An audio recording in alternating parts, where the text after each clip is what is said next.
Welcome friends, আজকে আপনাদেরকে দেখাবো আপনারা আপনাদের মোবাইলের যে অ্যাপগুলো ইউজ করেন এবং ইউজ করার পরে অনেক সময় অ্যাপগুলোকে আনইনস্টল করে দেন। কিন্তু আনইনস্টলটা কি সঠিক প্রসেসে করেন? 99% মানুষই কিন্তু জানে না যে কোনো অ্যাপ কি করে প্রপারলি আনইনস্টল করতে হয়। তো আজকের ভিডিওতে দেখাবো যে আপনারা যখন কোনো অ্যাপ আনইনস্টল করবেন সেটা কিভাবে করতে হয়। কারণ শুধু আনইনস্টলে প্রেস করে আনইনস্টল টিপে দিলেই যে আনইনস্টল কমপ্লিটলি হয়ে গেল তা কিন্তু না। কারণ অ্যাপটা হয়তো আপনি দেখতে পাচ্ছেন যে আপনার মোবাইল থেকে আনইনস্টল হয়ে গেছে। কিন্তু সেই অ্যাপে কত পারমিশন দিয়ে রেখেছিলেন, অ্যাপের সব অ্যাক্সেস কিন্তু আপনার মোবাইলের মধ্যে থেকেই যাচ্ছে এবং সেই অ্যাপ চাইলে কিন্তু আপনার মোবাইলের সেই সব অ্যাক্সেসগুলো কিন্তু কন্ট্রোল করতে পারবে। সেইজন্য আজকে দেখিয়ে দেবো যে প্রপারলি কিভাবে আপনারা আপনাদের মোবাইল থেকে যেকোনো অ্যাপ আনইনস্টল করবেন। তো চলুন ভিডিওটি স্টার্ট করি। স্টার্ট করার আগে যদি চ্যানেলে নতুন হয়ে থাকেন, চ্যানেলটিকে এখনই সাবস্ক্রাইব করে নিন যাতে ভবিষ্যতে এরকম কাজের ভিডিও দেখতে পান। আর ভিডিওটি ভালো লাগলে অবশ্যই একটা লাইক করবেন। তো চলুন যাওয়া যাক মোবাইল স্ক্রিনে। সো ফ্রেন্ডস, আমরা আমাদের মোবাইলের স্ক্রিনে চলে এসেছি। এইবার এখান থেকে আপনাদেরকে দেখিয়ে দিচ্ছি আমার মোবাইলে থাকা একটা অপ্রয়োজনীয় অ্যাপ যেটা আমি বর্তমানে ইউজ করি না। তো সেটা আপনাদেরকে আমি আনইনস্টল করে দেখিয়ে দিচ্ছি। ধরুন এই যে অ্যাপটা আছে, এই অ্যাপটা আমি বর্তমানে আর ইউজ করছি না। তো এটাকে আমি কি করে প্রপারলি আনইনস্টল করব দেখিয়ে দিচ্ছি। প্রথমে এটার মধ্যে প্রেস করে হোল্ড করবেন, এরকম সবারই আসে। এবার কি করবেন, এখানে অ্যাপ ইনফোতে আসবেন।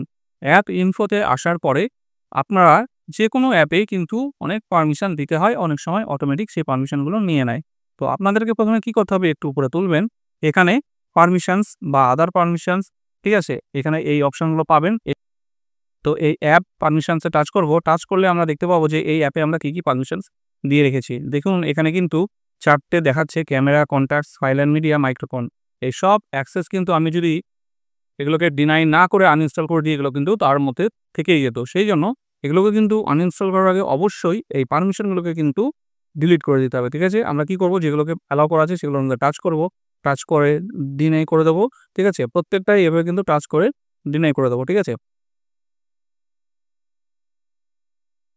এইভাবে প্রত্যেকটা কিন্তু আপনারা ডিনাই করে দিলাম। এবার কিন্তু আমাদের আর কোনো পারমিশন এখানে অ্যালাউড থাকলো না। এইবার এখান থেকে বেরিয়ে চলে আসবো। তারপরে ২ নম্বর কাজ কি? ২ নম্বর কাজ হচ্ছে, দেখুন ডান দিকে নিচে ক্লিয়ার ডেটা লেখা আছে। এই ক্লিয়ার ডেটা টাচ করবেন। ক্লিয়ার ডেটাতে টাচ করার পরে এখানে ক্লিয়ার অল ডেটা করবেন। ক্লিয়ার কেচ না, ক্লিয়ার অল ডেটা করবেন, ঠিক আছে? ক্লিয়ার অল ডেটা করলে যা ইনফরমেশন এই অ্যাপের মধ্যে আপনার ছিল সব ইনফরমেশন কিন্তু পুরোপুরি ডিলিট হয়ে যাবে। অ্যাপের মধ্যে আর কিছু থাকবে না, ঠিক আছে? তো এটাকে আমি ওকে করে দিলাম। ওকে করে দেওয়ার পরে এইবার যে আনইনস্টল অপশনটা এখানে মাঝখানে দেখতে পাচ্ছেন, এইবার এই আনইনস্টল অপশনের মধ্যে টাচ করার পরে ওকে করে দিলে কিন্তু প্রপারলি একটা অ্যাপ আপনার আনইনস্টল হবে ফোন থেকে। দেখুন এই অ্যাপটা কিন্তু আমার আনইনস্টল হয়ে গেল। তো আমরা কিন্তু নরমালি এইভাবে করি না, কিন্তু এটা কিন্তু খুব ভুল। কারণ প্রচুর অ্যাপ আমাদের এইভাবে কিন্তু মোবাইলের পারমিশনগুলো নিয়ে রাখে এবং যার জন্য ভবিষ্যতে আমাদের মোবাইল হ্যাক হওয়া বা বিভিন্ন রকম ক্ষতির সম্মুখীন হতে পারে। সেইজন্য যেকোনো অ্যাপ যখনই আপনারা আনইনস্টল করবেন ঠিক এইভাবে আনইনস্টল করে নেবেন। তো বন্ধুরা, ভিডিওটি অবশ্যই খুব কাজের এবং গুরুত্বপূর্ণ। সেজন্য ভিডিওটিকে একটি অবশ্যই লাইক করবেন এবং বন্ধু-বান্ধবকে দেখার জন্য ভিডিওটি শেয়ার করে দেবেন। চ্যানেলে নতুন হয়ে থাকলে চ্যানেলটিকে সাবস্ক্রাইব করে নেবেন। ততদিন ভালো থাকবেন। দেখা হচ্ছে পরের ভিডিওতে।